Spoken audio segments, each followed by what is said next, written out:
सूरज एक छोटे से गांव में रहता है। गांव में शहरों जैसा माहौल नहीं होता। यहाँ हर कोई एक दूसरे को अच्छी तरह से जानता और पहचानता है। सूरज अभी 20 साल का हुआ है और यही वो उम्र होती जब कुछ एहसास आपके अंदर आने लगते हैं। सूरज एक गरीब परिवार से है। माँ और पिताजी दोनों काम करते हैं ताकि सूरज और उसकी छोटी बहन की अच्छी से पढ़ाई लिखाई हो सके। सूरज के घर के पीछे एक बरामदा है, जैसे कि गांव में घर होते हैं, थोड़े खुले हुए। सूरज अक्सर गर्मियों में छत पर सोया करता है और आज भी सूरज छत पर सोया है, लेकिन कुछ शोर की वजह से उसकी आंख खुल जाती है। उठकर वो नीचे देखता है और यह पहली बार था जब उसने देखा है नेहा को। हल्के नीले रंग की सलवार सूट पहने वो अपनी मम्मी के साथ सामने वाले शर्मा जी यहाँ आई है। वो शर्मा जी की भांजी है। उसकी मम्मी ऑटो वाले के पैसों को लेकर बहस कर रही है। सुबह गर्मियों का सूरज है तेज। नेहा बैग लिए खड़ी है। उसकी आंखों पर सूरज की रोशनी आ रही है। यह देखकर सूरज, असली सूरज और नेहा के बीच में आ जाता है। अचानक से नेहा पर रोशनी पड़ना बंद हो जाती है और इसलिए उसका ध्यान जाता है सूरज की ओर। यह पहली बार था जब सूरज और नेहा की आंखें टकराई। नेहा की उम्र भी 20 साल है। सूरज को नजरें मिलते ही प्यार हो गया, जैसे अब तक उसने इससे खूबसूरत लड़की ना देखी। नेहा ने भी कुछ पलों के लिए सूरज से नजरें मिलाई, फिर अपनी माँ की आवाज सुनकर जैसे वो नींद से जगी हो। फिर सूरज अक्सर नेहा के घर में टकट की बाधे देखता रहता था। नेहा के मामा जी के घर के किचन की खिड़की रोड की ओर खुलती है, इसलिए सूरज अपने घर के बाहर ही डेरा जमाए रखता है। कभी किसी बहाने वो घर कद बाहर ही रहता। जब भी नेहा दिखाई देती वैसे ही वो घबरा भी जाता और इधर उधर देखने लगता। जिसके इंतजार में बैठा रहता उसके देखने पर ही नजरें चुराता। एक दिन सूरज अपने घर की छत पर खड़ा होकर पतंग उड़ा रहा था। पतंग उड़ाते उड़ाते उसका ध्यान एकदम से गया सामने वाले किचन की खिड़की पर और उसने देखा कि नेहा खिड़की से पतंग उड़ाते उसे देख रही है। नेहा अब तक जान गई थी कि सूरज ले मन में क्या है। सूरज पतंग उड़ाते उड़ाते अब मन में कुछ और ही प्लान बुनने लगा। उसने सोचा कि आज तो वो कुछ भी नेहा से अपनी बात का सिलसिला शुरू करके ही रहेगा। सूरज अब हिम्मत करके नेहा की तरफ मुस्कुरा देता है।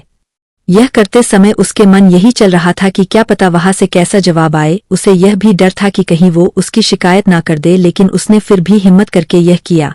लेकिन उसने जो सोचा था ऐसा कुछ भी नहीं हुआ। वहां से जो जवाब आया उसकी उसे उम्मीद नहीं थी। जवाब में वहां से भी एक प्यारी सी स्माइल आती है। सूरज की खुशी का कोई ठिकाना नहीं रहता है। उसे जैसे सारा जहां मिल गया हो। और फिर सूरज की हिम्मत बढ़ी। नेहा एक दिन सूरज की छोटी बहन से बात कर रही होती है। हिम्मत करके सूरज भी उससे बात कर ही लेता है। सूरज को पता चलता है कि नेहा पतंग उड़ाना सीखना चाहती है। सूरज उसे सिखाने का बोलता है, लेकिन वो मना करती है, क्योंकि उसकी मम्मी उसे किसी भी लड़के से बात करने भी नहीं देती। पतंग उड़ाना तो बहुत दूर की बात है। सूरज उसे बोलता है कि वो उसके घर के पीछे बारांदे में उसे सिखा देगा, साथ ही वहां सूरज की बहन भी होंगी। नेहा थोड़ा मनाने पर मान जाती है। शायद वो भी सूरज के साथ समय बिताना चाहती थी।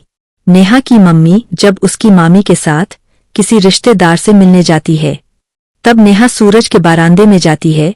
लेकिन उन्हें नहीं पता था कि अनजाने में वो बड़ी मुसीबत में फंसने वाले हैं। पतंग उड़ाते समय नेहा के पैर सीही से पीसल जाता है। वो उठकर चल भी नहीं पाती है। नेहा वहीं बैठ जाती है। उसकी आंखों से आंसू निकलने लगते हैं। सूरज उसे दर्द में ऐसे देखकर उसे गोद में उठा लेता है। सूरज उसे गोद में उठाकर जैसे ही वहां से कमरे की ओर जाता है, लेकिन उसी समय उसके घर में नेहा की मम्मी आ जाती है। सूरज और नेहा को ऐसे देखकर उनके गुस्से का कोई ठिकाना नहीं रहता है। सूरज और उसकी बहन उनसे कहते हैं कि नेहा गिर गई थी। वो उन्हें समझाने की कोशिश करते हैं। नेहा की माँ यह सब सुनती है। वो नेहा को वहां से ले जाती है। सूरज को रात भर नींद नहीं आती है। वो सुबह का इंतजार करता यह सोच रहा है कि नेहा का पैर कैसा होगा, साथ ही कहीं उसकी मम्मी ने नेहा को कुछ कहा या मारा तो नहीं। तरह तरह के ख्याल के बीच आखिर सुबह होती है। सूरज देखता है कि नेहा और उसकी मम्मी ऑटो में बैठकर जा रही हैं। वो जल्दी से उठकर अपने घर के बाहर जाता है। सूरज नेहा की तरफ देखता है अपनी माँ से नजरें चुराकर वो सूरज को देखती है।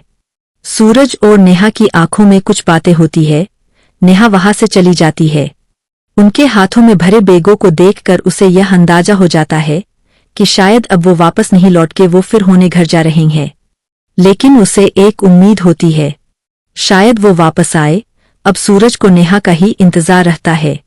उसका दिल कहता है कि नेहा फिर आएगी। इंतजार में करीब 1 साल बीत जाता है।